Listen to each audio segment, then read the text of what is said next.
with a certain put it another way, I amount think there are enough and more examples in India of people who give very generously. So I don't think we needed, without meaning any sort of disrespect, but I don't think we needed them to come and tell us how much to give. But I think the culture of giving in corporate India is catching on. I think the new generation, so to speak, is also very conscious of social causes and wants to contribute both financially and more in terms of their own time, which I think is a very positive sign.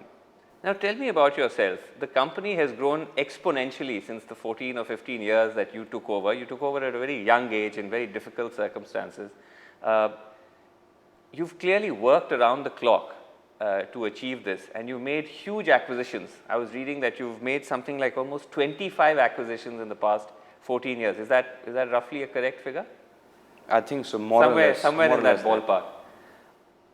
Is your appetite still as strong as ever?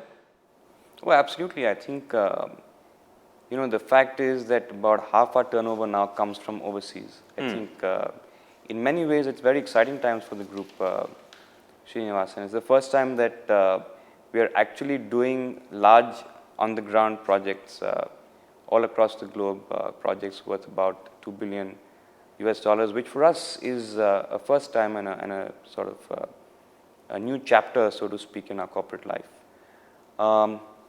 So when you become more and more international, I think business becomes more and more challenging and therefore more and more fun.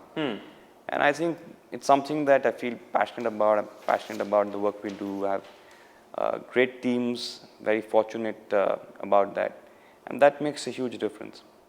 And you, of course, also were responsible for transforming the culture of this company, right? When you took over, it must have been still very much in the traditional mode of a Marwadi family-run business, and then you brought it to where it is. Was that very difficult to achieve?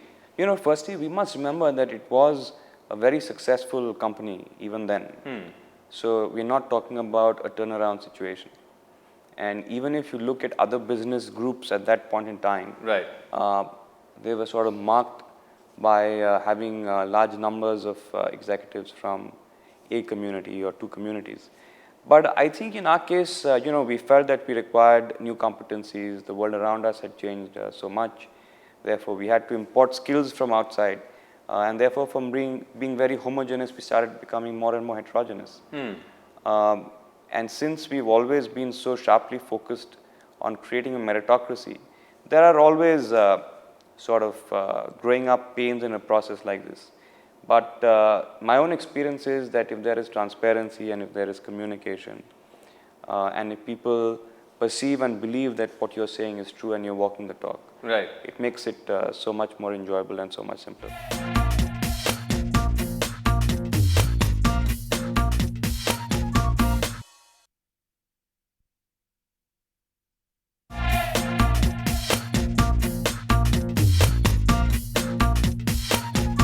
What is your working day like? How many hours a day do you work?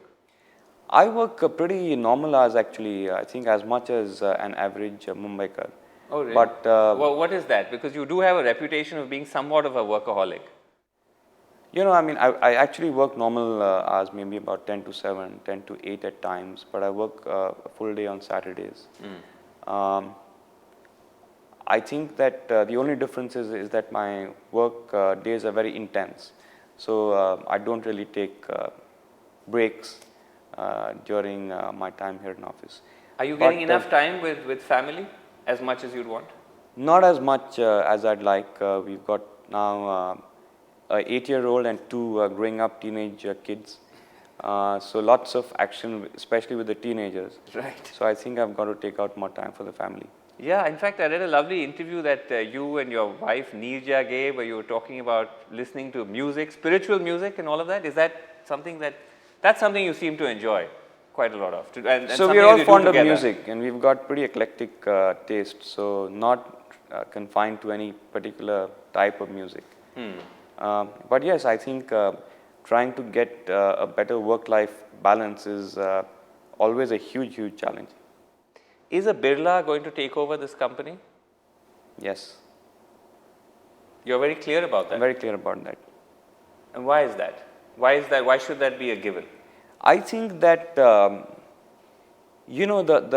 advantage of being born in a business family and what you absorb in the growing up years, even if it's across dining table conversations, is something that is hugely valuable.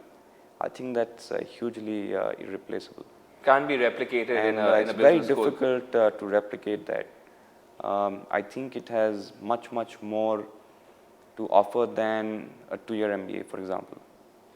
So obviously we assume competence, we assume hard work, we assume qualifications. All of that is given, taken as a given and for granting. But having said that, I think that this whole sort of lifelong learning that comes with being born in a family Right. like ours. I also think that if you look at data around the world, promoter-driven companies very often, rather than not, they tend to take longer-term decisions, decisions that work for the company from a longer-term perspective. So I'm pretty unabashed in saying that it will be a Birla who will take over, unlike a lot of others, who sort of make it a point to say that it depends on who's the most capable. That's I'm right. not taking away from the issue of capability. No one's going to hand over a company or an organization to someone who's completely not equipped to take it over. But all things being equal, yes, it would be a Birla.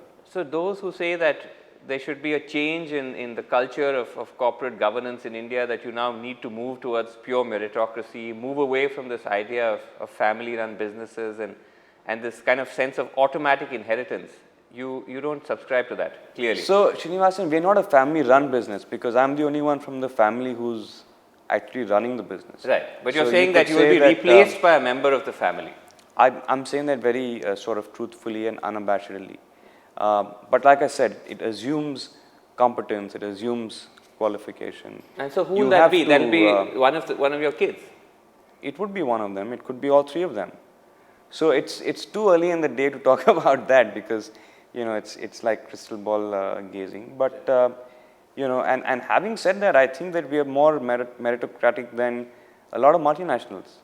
I don't think that we have, for example, the disadvantages of the politics of within the organization of several multinationals, which is sort of a given.